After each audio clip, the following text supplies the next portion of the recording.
Olá, hoje eu gostaria de falar com vocês um pouco sobre o mundo emocional e como fazer para desenvolvê-lo, porque na verdade uma das grandes dificuldades que nós temos na vida é desenvolver esse mundo emocional e muitas vezes nós percebemos que ele é deixado de lado, né?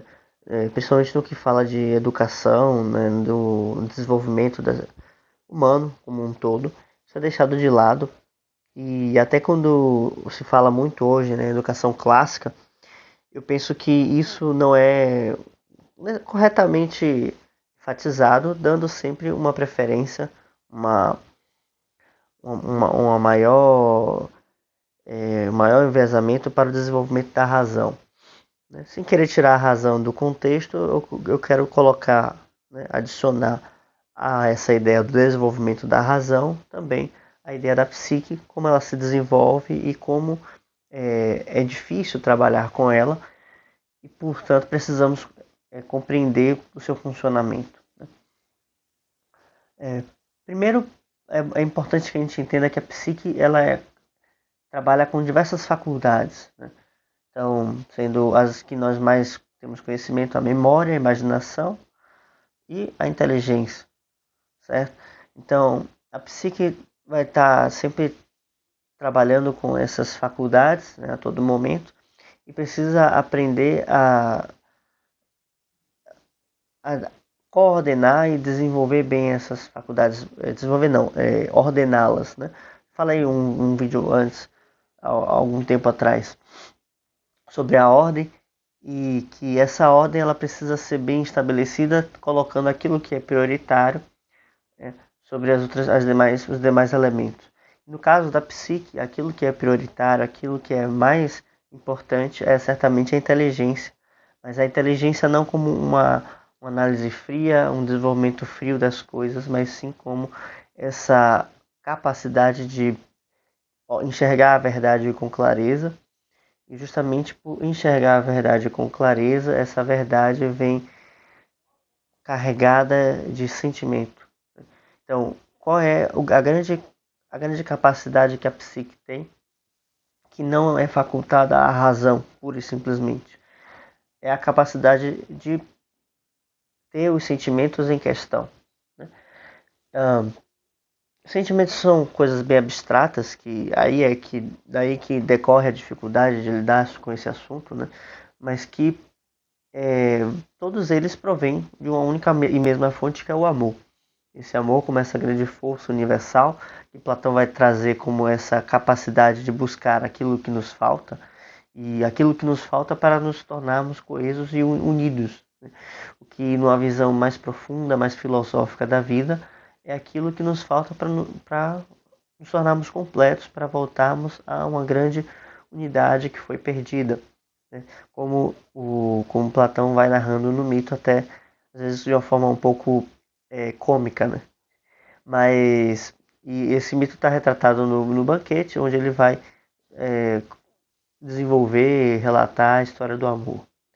Mas a minha abordagem sobre esse tema, principalmente no que diz respeito à psique, tá, vai em via ou faz um recorte, de certa forma mais pragmático, né? mais, mais prático da coisa, porque eu, enquanto artista, busco sempre entender como concretizar as coisas, né? Que na Bahia faz um calor terrível, absurdo, qualquer horário do dia, não importa como. Então eu tô sempre com essa cara de suado nos vídeos, né? Bom, é, então como artista, o artista sempre busca concretizar as coisas que ele vê em seus sonhos. O artista tem essa ligação com a psique de forma muito direta, né? Muito visceral, ele vive muito aquilo que se passa nos seus sentimentos, aquilo que se passa em suas abstrações, aquilo que se passa em suas fantasias, né, de muitas formas. Eu falei então mais cedo, né, da memória, da imaginação e da inteligência. A memória e a imaginação é uma faculdade só, é uma única. Quando eu falo de faculdade, entenda como uma ferramenta, um poder, uma capacidade. Então, a memória e a imaginação é uma única faculdade, uma única capacidade que trabalha em tempos diferentes. Né? A memória ela olha o passado e a imaginação ela se projeta para o futuro. Quando eu tenho isso, eu tenho um arcabouço de elementos que já se desenvolveram, né? Que eu olho para trás e posso ir com base nisso, naquilo que já foi vivido, nas minhas experiências, projetar o meu futuro, construir o meu futuro. E muitas vezes o artista ele pode ficar preso tanto nesse passado, né?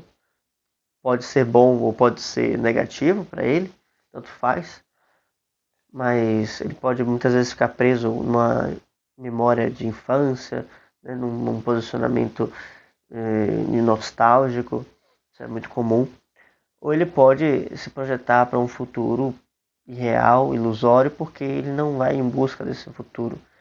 Então ele passa muito tempo planejando coisas, desenvolvendo coisas, mas nunca levando ela à concretização dessas coisas. Isso é uma das dificuldades que todo artista ele passa no seu desenvolvimento. Então, eu gostaria de fazer, antes de continuar esse entendimento, eu gostaria de fazer uma diferenciação. Eu trabalho com fantasia como um aspecto negativo, né? Como coisas que nunca se concretizam. Ainda que na linguagem técnica grega, você vai trazer a fantasia simplesmente como uma faculdade, né? Como a imaginação, como se fosse a mesma coisa. Eu uso essa diferenciação, imaginação como aquela capacidade de projeção qualificada que é dirigida pela nossa inteligência, né? Enquanto a faculdade da fantasia, que não é bem uma faculdade, né? Nesse sentido, ele seria como uma perversão da imaginação, ou seja, a imaginação não educada, a imaginação descontrolada, louca, né? Que vai simplesmente seguir os nossos desejos. Basta que, para percebermos isso, fazemos um pequeno exercício de observação, né? Quando estamos fazendo nosso trabalho, ou na rua, no ônibus, né? No carro, e ver que os nossos pensamentos começam a vagar com milhares de coisas diferentes, nunca parando num único ponto, pensando como é difícil se manter em um único assunto, né?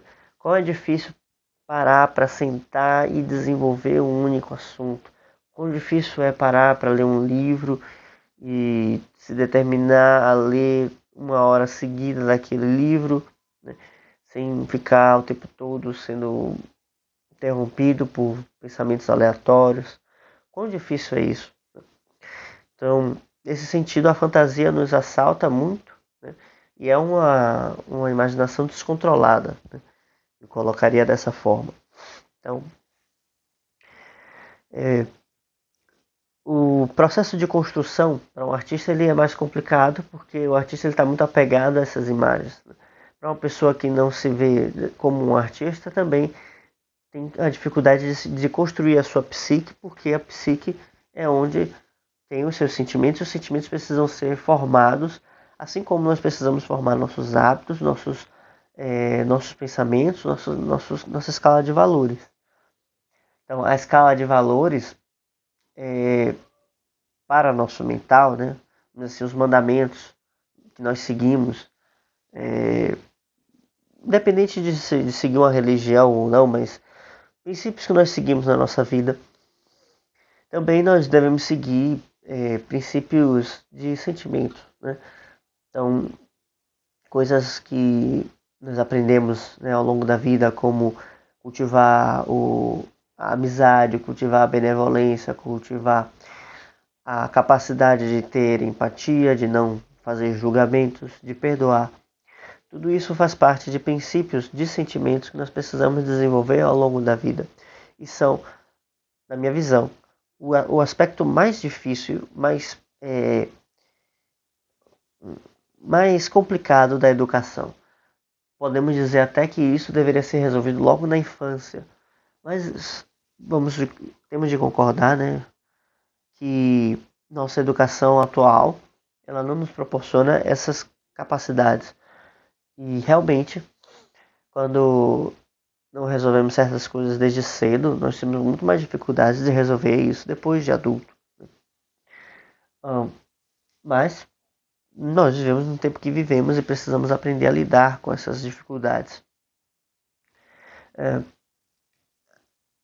O fato é que temos de trabalhar isso porque os sentimentos são o motor das nossas ações. Ainda que nós não vejamos dessa forma, nós queremos olhar outras coisas, né, de outra forma, pensar, não, eu penso dessa maneira e vivo de acordo com isso e tal, tal, tal. Ok, isso se sustenta até a página 2, né?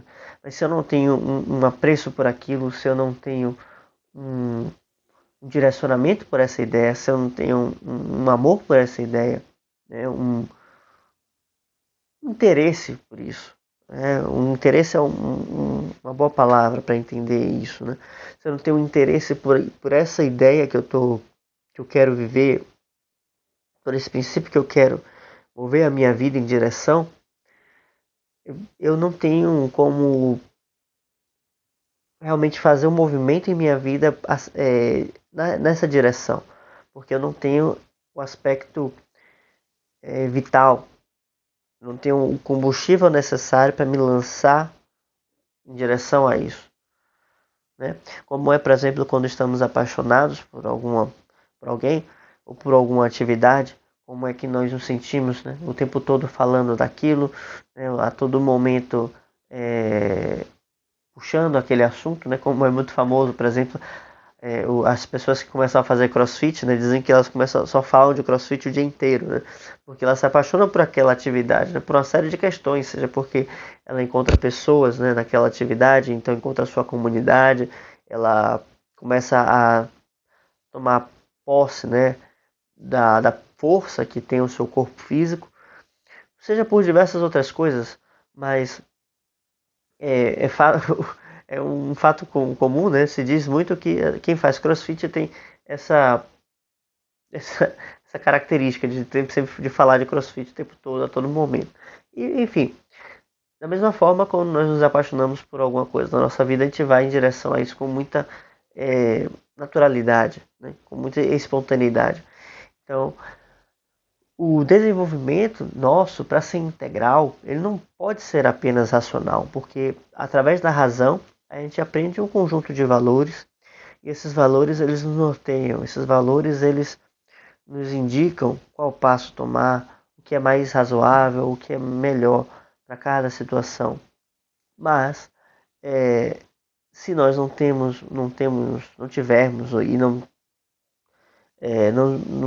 estruturarmos a nossa vida de forma a ter uma empatia, uma espontaneidade em direção àquela ideia, não vai adiantar.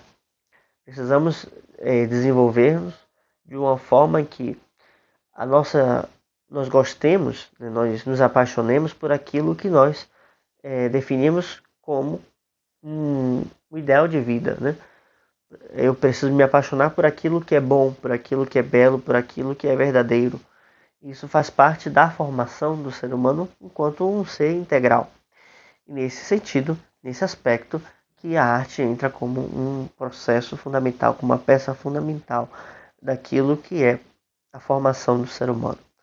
Tudo isso que eu estou falando aqui, eu trato na oficina Cartas ao Jovem Poeta, onde eu pego aquela obra de Rainer Maria Rilke e destrincho capítulo por capítulo, ou melhor, carta por carta, aquilo que é deixado por Rilke e quais dicas, né, ele vai expondo, né, para o seu interlocutor em relação àquilo que ele deveria seguir para a sua arte e como ele deveria fazê-lo para que isso fosse algo perene, duradouro e não simplesmente um afã do momento, né? Então, caso você tenha interesse, o link está na descrição. Cartas ao Jovem Poeta, oficina de escrita, tá bem? Te encontro lá. Bom, por que a arte tem um fator de transformação fundamental e um fator educativo muito poderoso? Porque a arte ela dá forma, ela dá conteúdo, ela dá desculpa, conteúdo não, ela dá contorno, ela dá estrutura para aquilo que é muito abstrato, que no caso é os sentimentos. Então, enquanto as emoções, elas têm por natureza uma estrutura ou uma não estrutura, ela tem um aspecto caótico, né? Um aspecto disforme, um aspecto, podemos dizer assim, autônomo, né? Como a água, por exemplo, né? Onde nós colocamos, ela vai tomando uma forma específica, porque ela não tem uma forma, né, definida por ela. Então, assim como a água, as nossas emoções, elas precisam ter uma forma para que nós a compreendamos melhor. E esse é todo o processo de dificuldade de adentrar o mundo emocional. Muitas vezes agimos por impulso, né, os quais não temos o menor controle. Seja porque eu estava dirigindo e tomei uma fechada no trânsito e de repente comecei a ir atrás daquele cara, né, para seguir e entrar numa discussão, etc. Todos esses elementos que me desviam da minha rota, né, eu não tenho eu simplesmente sigo porque são impulsos. Eu estou fazendo porque esses impulsos eles têm um domínio sobre mim. Mas na verdade, no fim das contas, eu só perdi meu tempo, que eu tinha uma rota específica e eu me desviei porque algo me atrapalhou, algo como posso dizer, se interferiu na minha trajetória, houve uma interferência, houve uma interrupção daquilo que eu estava fazendo e eu, ao invés de voltar para a minha rota, eu estimulei a interrupção. Da mesma forma, nós precisamos entender que na vida nossas emoções vão ser a todo momento influenciadas, de certa forma manipuladas por elementos externos, assim como nossos pensamentos. Só que no pensamento parece que a gente tem uma certa consciência, até mais um pouco. Enquanto eu penso que das emoções nós somos totalmente inertes, totalmente passivos mesmo. Então, desde o dia que nasce um pouco cinzento e nós já ficamos um pouco, né, cabisbaixos e, enfim, já vamos de uma certa morosidade, né, para o trabalho, até o transporte que a gente pega, né, lotado, isso já vai influenciando negativamente, né, nossas emoções. Tudo isso faz com que no final do dia nós sejamos esgotados e com um certo rancor sobre tudo, né, que não é próprio, né, de uma vida feliz, de uma vida plena. E nós podemos argumentar dizendo que, bom, nós vivemos em um modelo de vida ou em um conjunto de circunstâncias que não são dignas, né? E tudo bem, eu não vou contra-argumentar isso, porque acredito que realmente existem muitas situações que são muito massacrantes, assim, né? Desse ponto de vista que eu coloquei, né? Do ponto de vista emocional, eles são realmente muito extenuantes. Mas quanto mais nós tomarmos consciência disso, e mais nós percebemos esses elementos como coisas concretas, né? Mais nós vamos ter mais controle disso, mais nós vamos poder ter mais autonomia sobre isso. Então, a arte vai fazendo com que a gente possa dar nome para cada uma dessas coisas, né? Então, o objeto da arte nunca é um impulso, vamos dizer assim, um impulso abstrato, né? É sempre uma coisa definida, né? Então, vou tomar uns exemplos aqui, por exemplo, de peças de teatro, quando você tem, como Édipo Rei, né? Você tem sempre uma situação definida, né? Como Édipo vai até o oráculo e diz que ele será o assassino do seu próprio pai, tal, tal, tal. E tudo isso gera toda uma situação, onde ele vai entrar num ciclo, né? De, vamos dizer assim, de redenção, né? Sobre tudo isso que vai dar a trilogia, né, tebana. Podemos pegar uma outra peça, por exemplo, como Romeu e Julieta de Shakespeare, onde você tem como objeto central lá os dois amantes, né, tanto o Romeu quanto a Julieta e a sua relação. Tudo isso são objetos concretos e que vão, a partir daí, desenvolver todo um mundo emocional, todo um mundo imagético, né? Como o Julián Marias fala, tem um mundo sentimental em torno disso. E isso é importante porque para demonstrar que as situações concretas, porque muitas dessas situações, né, às vezes nas peças, muitas peças na verdade elas têm um fator assim inesperado, assim, é o que a gente chama de, às vezes vulgariza isso de roteiro, né, mas que existe uma força divina atuando, né, ali. Isso desde os antigos gregos era um fato conhecido, né? Seja porque o Deus vai entrar no final de uma peça e explicar o seu roteiro, tudo aquilo que estava desencontrado, como Deus ex machina, né? Seja porque existe uma força divina atuando ali e movendo as peças dos mortais. E assim também, né, nas peças mais recentes, a gente tem contato com essas coisas como elementos corriqueiros, né? Então, para que se entenda que nem tudo na vida pode ser explicado simplesmente por questões racionais. E existe às vezes uma força mais potente, mais presente, né? Mais onipresente, que rege esses acontecimentos e que precisamos aprender a lidar com esses elementos inesperados. Então, mas ainda assim, ainda que existam esses elementos inesperados, nós temos o aspecto de possibilidade, né? Grande parte do que acontece em uma peça de teatro poderia acontecer na nossa vida comum, na nossa vida mesmo, né? Nos aspectos corriqueiros. Às vezes isso é bem exacerbado, enfim, né? Já conhecemos peças de teatro, já sabemos mais ou menos como elas se desenvolvem, né? Mas o fato é que são elementos concretos e que daí se tiram esses sentimentos como agentes que estão ali internamente atuando nesse processo. Né? Ao passo que quando Ao passo que na nossa vida a gente não consegue perceber isso tão claramente. Aí que é o ponto onde eu queria chegar.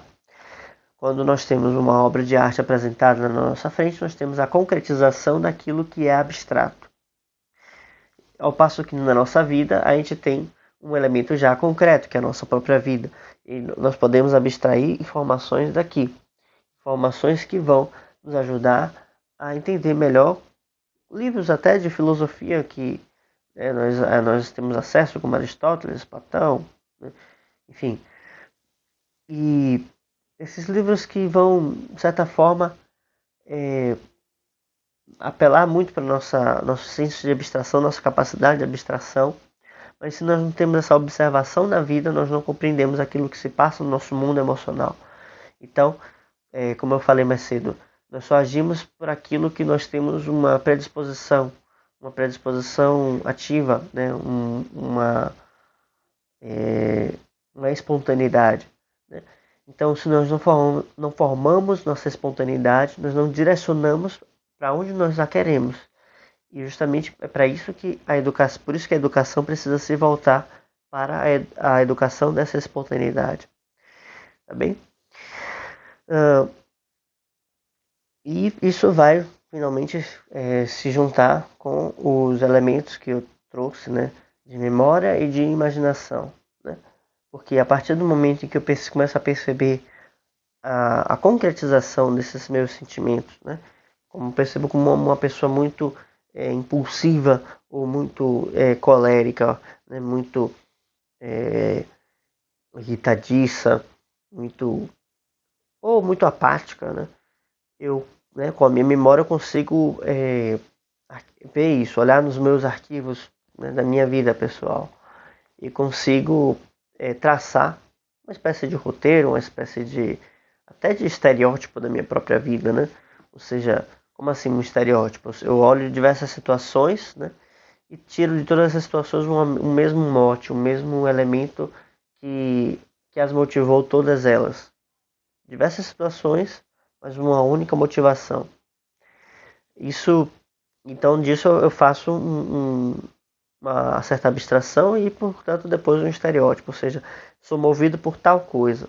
Né? Quando isso, a vida de uma pessoa é muito mais ampla, complexa, mas a gente costuma fazer essas estereotipações para que nós compreendamos melhor, né, a nossa mente. Né? Quando então eu realizo isso, eu posso então, através desse elemento de desses arquivos do passado e projetar para o futuro. Utilizar então a minha faculdade da imaginação para me lançar no futuro, o futuro que eu vou projetar, que eu vou começar a construir. Um futuro que eu vou precisar não só ter racionalmente o entendimento daquilo que eu quero, daquilo que eu estou construindo, daquilo que eu estou desenvolvendo, mas também do quanto eu amo isso, do quanto eu quero isso, do quanto eu busco isso, em termos sentimentais, né? Por que eu devo buscar tal coisa, né? Então, eu vou dar um exemplo muito simples, um exemplo relacionado a exercício físico. Por que eu vou querer ser uma pessoa que pratica exercícios físicos diariamente? Então, tem uma razão racional, que é uma razão que te dá uma mais saúde, que dá um melhor desenvolvimento, você se torna uma pessoa mais desperta. Né? Então, por outro lado, é necessário que se tenha um certo apreço por esse estilo de vida, porque do contrário a gente não consegue manter essa atuação no longo prazo. Ou se consegue manter, a gente vai acabar sempre tendo aquela, aquela partição na nossa vida, a gente não consegue integrar aquela ação, aquele momento da nossa vida ao todo que ele deveria se integrar. Né? Então, tudo o que nós fazemos na vida deve buscar uma finalidade que é uma unidade, não uma unidade de vida. Do contrário, a gente vai se tornar perdido, né? Vai ser sempre mais uma atividade que a gente precisa colocar no nosso dia a dia. Né? Então, há que se ter um certo apreço por isso, né? Seja por um esporte que se vai fazer, seja por uma arte marcial que se vai desenvolver, ou seja, é necessário que o amor por essas coisas estejam em elementos mais sutis, talvez como valores que se desenvolvam, ou em pessoas que você conheça nessa atividade, ou em inspirações que você possa desenvolver através disso, né? Nas imagens que você vai desenvolvendo. Eu estou aqui pegando imagens porque vai me levar ao segundo exemplo que eu vou dar, porque seria, por exemplo, porque eu aprenderia a escrever um soneto, né? O que um soneto pode me trazer? Então, existe a capacidade de síntese, né, que você pode trazer como elemento racional. Existe a capacidade de você aprender a escolher melhor as palavras. Existe a capacidade de você conseguir metrificar os seus poemas de forma mais clássica, vamos dizer assim. Mas existe também os elementos internos que você desenvolve em relação a isso, né? Porque a concisão te dá um poder de falar com poucas palavras, colocar uma intenção mais profunda, é, mais, mais profunda mesmo, né? Fazendo com que cada frase você possa não somente estar falando um conceito, uma ideia que você pensou, mas sim você está compartilhando quase que um aforismo, né? Porque isso não veio simplesmente de um elemento que foi pensado, mas sim de uma meditação profunda, né? Que nasce da alma daquele que escreve. Então, um soneto ele é capaz de desenvolver diversos elementos dentro da alma daquele artista, né? Da psique daquele artista, e não se baseia simplesmente, não se pauta simplesmente em elementos técnicos, estruturais, mas sim em como os sentimentos que ele vai desenvolvendo, ele pode ser mais cristalinos, ele pode chegar a se conhecer melhor através desse exercício, ele pode chegar a conseguir representar melhor seus estados interiores através de uma forma que já foi consagrada, né, por muitos, através dos séculos, como uma forma que é capaz de transmitir isso, esse mundo lírico, esse mundo pessoal, esse mundo onde nossa voz interior ela tem capacidade de se expressar. Isso tudo é feito porque a unidade dessa estrutura, a unidade desse conjunto, ele é capaz de fornecer isso, tanto através da sua estrutura silábica, né, como também através do seu esquema de rimas e da estrutura de versos, né, 14 versos. E é isso. Para o vídeo de hoje, eu queria dar essa introdução em relação ao mundo emocional, como essa necessidade que nós temos de adentrar esse mundo. Eu acho que das coisas que nós trabalhamos hoje no âmbito da educação e do âmbito artístico, né, que são os pontos em que nós mais trabalhamos aqui no canal, esse é o ponto mais difícil de ser tratado, porque as emoções elas são de um caráter bem difícil, bem sinuoso, é, bem nebuloso, né? Nós não conseguimos pegar, não conseguimos tocá-lo. Justamente a arte entra como esse elemento que nos faz ter uma maior clareza, uma maior concretude nas nossas emoções, no nosso mundo interior. Se gostou desse vídeo, por favor, deixe um like, se inscreva no canal, comente aqui embaixo caso tenha algum comentário a fazer, alguma pergunta, caso tenha algum pedido a fazer. E ficamos aqui até o próximo vídeo. Tchau, tchau.